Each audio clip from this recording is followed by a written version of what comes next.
శ్రీ వైభవలక్ష్మి వ్రత కథ ప్రారంభం. గోమతీ నదీ తీరాన గల నైమిసారణ్యమునందు తపోధనులెల్లరూ సూతమ మహర్షిని సమీపించి, ఓ మహర్షి, లోకం అతలాకుతలంగా ఉన్నది. ధరణియందలి తరుణీమణులు సుఖ సౌభాగ్యములతో ధరించగల వ్రతమేదైనా ఉన్నచో తెలుపమని కోరారు. మునులారా, మీరు కోరిన ఫలితములను అనుగ్రహించి వైభవలక్ష్మి వ్రతం అని ఒక వ్రతం ఉన్నది. దీనిని పిల్లలు, పెద్దలు, స్త్రీలు, పురుషులు అందరూ చేయవచ్చును. విశేషముగా ఈ వ్రతము స్త్రీల పాలిట వరప్రసాదము. ఆమెను కొలిచిన వారికి ఏ కొదవులు ఉండవన్నారు సూత మహర్షి. శ్రీ వైభవలక్ష్మి ఆవిర్భావం. మహర్షి, ఎవరి వైభవలక్ష్మి, ఏమా వ్రతము, కలుగు ప్రయోజనాలు ఏమిటి అని అడగగా అవి వివరించవలనని ప్రార్థించారు. మునులు సూత మహర్షి వారికి ఈ విధముగా చెప్పసాగెను. మునులారా, పూర్వం కైలాసంలో పరమేశ్వరుడు పార్వతీ సమేతుడై ఉండగా ఆయనకు నమస్కరించి పార్వతీదేవి స్త్రీ జనోద్ధారకమగు పూజ ఏదైనా ఆనతీయవలసినదని కోరినది. అందుకు శివుడు ఆమెకు చెప్పిన విశేషాలు వివరిస్తాను వినండి అంటూ, దేవి, పూర్వం సుశర్మయను సకల శాస్త్రకోవిదుడగు పండితుడు ఉండేవాడు. గురుకుల ఆశ్రయమును పెట్టుకుని దేశ దేశ విద్యార్థులకు విద్య నేర్పిడి పండితులుగా చేస్తుండేవాడు. ఆ ఆశ్రమ పరిసరాల్లో దొరుకు పళ్ళు, ఫలాలతో, దుంపలతో జీవిస్తుండేవాడు. ధనకాంక్ష, కీర్తికాంక్ష లేనివాడు. వారి శిష్యులు మాత్రం రాజాదిరాజుల వల్ల ధన కనక వస్తువాహనాలను పొంది సుఖజీవనులై జీవిస్తుండేవారు. వారికి తమ గురువుకు సహకరించవలన ఆశ కలిగి తమ వెంట కొంత సంపదను తీసుకొని వచ్చి గురువుకు ఇవ్వబోయారు. ఆయనను అందుకు అంగీకరించలేదు. ఎంతగా బ్రతిమలాడినా గురువు సమ్మతించనందున ఆ సొత్తును రహస్యంగా గురుపత్నికిచ్చి వెళ్ళిపోయారు. కొంతకాలానికి ఆ విషయమును భర్తకు చెప్పక తప్పదని భావించి విషయాన్ని వివరించింది. ధన వ్యామోహం తగదని ఆ సొత్తుతో దాన ధర్మాలు చేయించి వేశాడు. అందుకు గురుపత్నికి చాలా బాధ కలిగింది. మీరు సంపాదించకపోగా అయాచితంగా వచ్చిన దాన్ని దాన ధర్మాలకే కైవర్జ్యం చేశారు. మిమ్ము నమ్ముకున్న నాకు, నా పిల్లలకు సుఖమా సౌఖ్యమా అని విసుక్కున్నది. పరులను ఆశ్రయించుట బానిసత్వానికి దారితీస్తుంది. సంపద మనిషిని స్వార్థపరుణ్ణి చేస్తుంది. వ్యర్థపు ఆశలు వదులుకో, ఇన్నేళ్లుగా కలిగిన సుఖ సౌఖ్యాలపై ఆసక్తి వదులుకో అన్నాడు. వదల్లేను. మీరు డబ్బు ఎలా సంపాదించినా నన్ను, నా బిడ్డలను సుఖపడేలా చేయండి అన్నది. సుశర్మ తపస్సు. ఆ మాటలకు సుశర్మ ఎంతగానో ఆలోచించి అమ్మ అనుగ్రహం పొందడం ఒకటే మార్గమని అహోరాత్రులు 5 సంవత్సరాలు తపస్సు చేశాడు. అమ్మ ప్రత్యక్షమై, అంటే లక్ష్మీదేవి, తదాస్తు, రేపు తొలిజామున నీ ఇంటికి వస్తున్నాను అన్నది. ఆ వార్త భార్యకు చెప్పాడు. ఆమె ఎంతగానో ఆనందించి ఇల్లు అలికి ముగ్గులు పెట్టి అమ్మ రాకకై తెల్లవార్లు నిరీక్షించింది. అమ్మ రాలేదు. భర్త తనను మెప్పించడానికి అబద్ధం ఆడాడని, నా మాటలు అని దూషించింది. అతడు జరిగిన దానికి భార్య మాటలను భరించలేక ప్రాయోపవేశానికి పూనుకున్నాడు.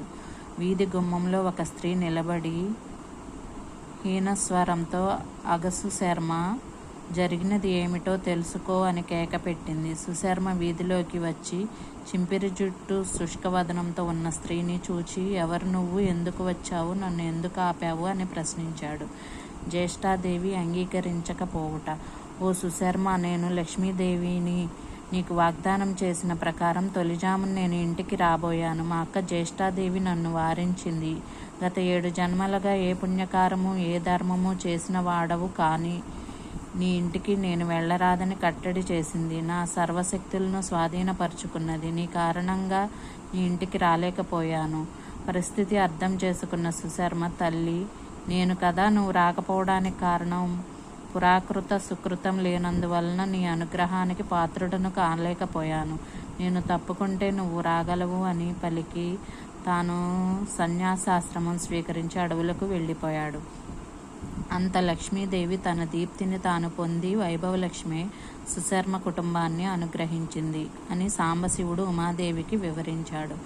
మునులారా, దీనిని బట్టి ఈ జన్మలో పొందదగు ప్రయోజనాలు సుకృతాలు ముఖ్యం. పురుషుని పుణ్యఫలం స్త్రీకి అనుభవనీయం అని గుర్తించగలరు. వైభవంగా తన భక్తులను తరింపచేయు మహాలక్ష్మిని వైభవలక్ష్మిగా సంభావించుకుని శుక్రవారం ఈ వైభవలక్ష్మి పూజను 10 వారాలు చేయవలను. ఆఖరి వారం ముత్తైదువులను 9 పిలిచి అర్ఘ్యపాదార్ఘ్యులిచ్చి పూజించి తమ శక్తి మేరకు నూతన వస్త్రాలు, దక్షిణ తాంబూలాలని ఇచ్చి వాయనమిచ్చుకొనవలను. అట్టి వారికి కలుగు సకల సౌభాగ్యములకు సంబంధించి ఇతిహాసాన్ని చెబుతాను వినండి. మునులారా, భృగుపుత్రిక యగు లక్ష్మీదేవి స్వర్గలక్ష్మిగా నివసిస్తూ ఒకనొకనాడు శ్రీహరిని కూడా ఇష్టాలాపములాడుచున్న వేళలో వచ్చిన దుర్వాసని శాప కారణంగా సముద్రంలో లీనమైపోయింది. క్షీరసాగర మదన కాలంలో లక్ష్మీదేవి అష్టలక్ష్మిగా ఆవిర్భవించింది. అష్టలక్ష్మిలు ఆదలక్ష్మి, ధాన్యలక్ష్మి, ధైర్యలక్ష్మి, గజలక్ష్మి, సంతానలక్ష్మి, విజయలక్ష్మి, విద్యాలక్ష్మి, ధనలక్ష్మి. ఈ ధనలక్ష్మియే వైభవలక్ష్మి. ఈ తల్లి దయ వల్ల మానవులు పొందలేనిదంటూ ఉండదు. 3 అక్కా చెల్లెళ్ల కథ. పూర్వకాలంలో సుజ్ఞానపురంలో శీలవతి, గుణవతి, జ్ఞానవతి అను 3 అక్కా చెల్లెళ్ళు ఉండేవారు. వారు 3 వైభవలక్ష్మి భక్తులు. వీరి భర్తలు కూడా విధి విధాన నిరతులు, జ్ఞాన సంపన్నులు. కాలం గడవగా ఈ భర్తల ఆశలు, అహంకారాలు అంకురించాయి. పండితోత్తముడైన శీలవతి భర్తకు ధనాశ ప్రబలింది. అందుకు గాను స్నేహితులు వ్యాపకాలు పెరిగాయి. రుజువర్తన సించింది. అంతా తన ప్రతిభా ప్రభావమే అన్న అహంకారం కలిగింది. వైభవలక్ష్మి కరుణా కటాక్షాలే తనకు మూలం కావన్న ఆలోచనలు అతని ప్రవర్తనను పక్కదారి పట్టించాయి. భర్త పరిస్థితులు చూచి శీలవతి ఎంతగానో బాధపడుతూ ఉండేది. రెండవ ఆమె భర్త గుణవతి భర్త రాజస్థానంలో సైన్యాధికారి, ప్రభుసేవలో త్రికరణ శుద్ధిగా ఉండేవాడు. కాలక్రమేణా అతడు పొందుతూ వచ్చిన విజయాల పట్ల అహంకారం అంకురించింది. తాను తన నైపుణ్యంలో, సామర్థ్యంతో రాజ్యాన్ని కాపాడుతున్నానన్న ఆలోచనలు అతన్ని చిత్త ప్రశాంతతను, స్వార్థ చింతనలోకి పడవేశాయి. తాను లేకపోతే రాజు ఉనికి భద్రత ఉండదన్న అహంకారం వెనుక స్వార్థం విజృంభించాయి. ఇవేవి ధనలక్ష్మి వైభవానుగ్రహాలు కాదన్న అహంకారం అతడిని దెబ్బతీసింది. అతని తీరును, ఆలోచనలను పసికట్టి మహారాజు అతన్ని చెరసాల్లో పెట్టించాడు. ఇక 3వ యాలి జ్ఞానవతి. భర్త పేరు మోసిన పెద్ద వ్యాపారి. అతని వ్యాపారం చాలా జోరుగా సాగుతుండేది. తాను ఏదిస్తే అదే సరుకన్న విశ్వాసంతో కొనుగోలుదారులు సరుకులు ఖరీదు చేస్తుండేవారు.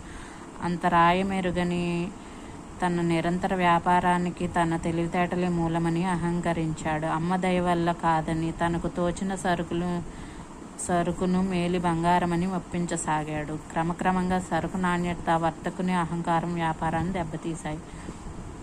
సరుకు కొనేవారే లేక ఈశ్వరమంటూ ఉండేవాడు. వైభవలక్ష్మి వ్రతోపదేశం. క్రమంగా 3 అక్కా చెల్లెళ్ళు తమ భర్తల దుస్థితికి బాధపడుతూ ఉండేవారు. వారి చెంతకు ఒకనాడు ఒక వృద్ధ స్త్రీ వచ్చి ఆ పరిస్థితులను అడిగి తెలుసుకుంది. ఓ సోదరీమణులారా, మీకు వైభవలక్ష్మి పట్ల శక్తి అపారం. మీ భర్తల దుస్థితులను తలుచుకుని ఎందుకిలా బాధపడతారు? అమ్మ దయ ఉంటే తీరనిదేముంది? మీకు ఆ వైభవలక్ష్మి అనుగ్రహం కలిగే మార్గం చెబుతాను వినండి. భక్తి శ్రద్ధలతో వైభవలక్ష్మి వ్రతం చేయండి అని అన్నది. అమ్మ, ప్రస్తుతం మేము కడు బీదవారలము. ఈ వ్రతాన్ని ఎలా చేయాలి? ఎంత ఖర్చు అవుతుంది అని ప్రశ్నించారు. శీలవతి, గుణవతి, జ్ఞానవతి. ఇదేమంత ఖర్చుతో కూడిన వ్రతం కాదు. ధూపదీప నైవేద్యాలను శక్తివేరకు సమర్పిస్తూ శుక్రవారాలు కానీ, గురువారాలు కానీ 4, 9, 10, 12 అలా వారాలు చేయాలి. చేయదలుచుకున్న వారాల ఆఖరి వారం నాడు ఉద్యాపన చేసుకోవాలి.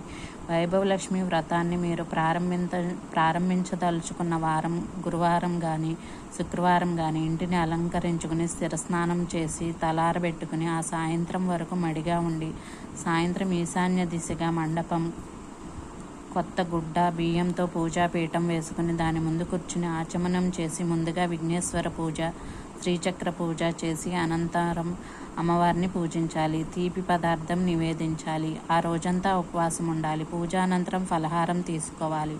ఆడంబరాల కన్నా శుచి శుభ్రతలు ముఖ్యం. పూజాపీఠం మీద అమర్చిన కలశంలో మామిడాకులు, కొబ్బరికాయ, దాని మీద రవికుల గుడ్డ ఉంచాలి.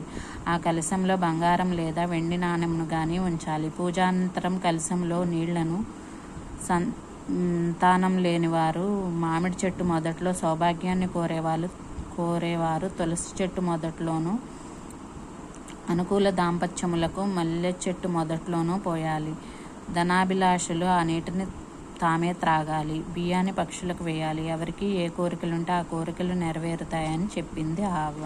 వైభవలక్ష్మి అనుగ్రహం. ఆమె చెప్పిన ప్రకారం ఆ ముగ్గురు సోదరీమణులు భక్తి శ్రద్ధలతో శుచిగా శుభ్రంగా వైభవలక్ష్మి వ్రతం చేసుకున్నారు. అమ్మ వైభవలక్ష్మి వారి పూజకు అనుగ్రహించింది. శీలవతి భర్త చెడు సావాసాలు, చెడు ఆలోచనలు మాని పాండిత్య ప్రకర్షపై ఆధారపడి జీవించసాగాడు. గుణవతి భర్త అయిన సైన్యాధికారి రాజానుగ్రహం కలిగింది. ఒక విరోధిపైకి అతడిని పంపించడమే మేలన్న ఆలోచనతో వానిని జైలు నుండి రప్పించి గౌరవించి సైన్యాధికారి పదవి ఇచ్చి యుద్ధానికి పంపించగా విజయుడై తిరిగి వచ్చాడు. మూడవ ఆమె జ్ఞానవతి భర్త జరిగిన దానికి పశ్చాత్తాపడి మంచి సరుకులను విక్రయిస్తూ బేరసారాలు జాగ్రత్తగా చేస్తూ యథాస్థితికి చేరుకున్నాడు. ఈ ప్రకారం ఆ అక్క చెల్లెళ్ళు ముగ్గురు వైభవలక్ష్మి పూజలు చేసి తరించారు. తమ తమ భర్తలతో పాటు నిరంతరం వైభవలక్ష్మి పట్ల భక్తి కలిగి అంతా ఆమె దయ అన్న విశ్వాసంతో జీవిస్తున్నారు. ఈ కథ విన్నవారికి, వైభవలక్ష్మి పూజలు చేసేవారికి సమస్త కోరికలు నెరవేరుతాయి. కథ అనంతరం అక్షతలు తలపై వేసుకుని వచ్చిన వాళ్ళందరికీ తీర్థప్రసాదాలు పంచిపెట్టాలి. శ్రద్ధాభక్తులతో ఆచరిస్తే తక్షణమే శ్రీ వైభవలక్ష్మి అనుగ్రహం పొందగలరు.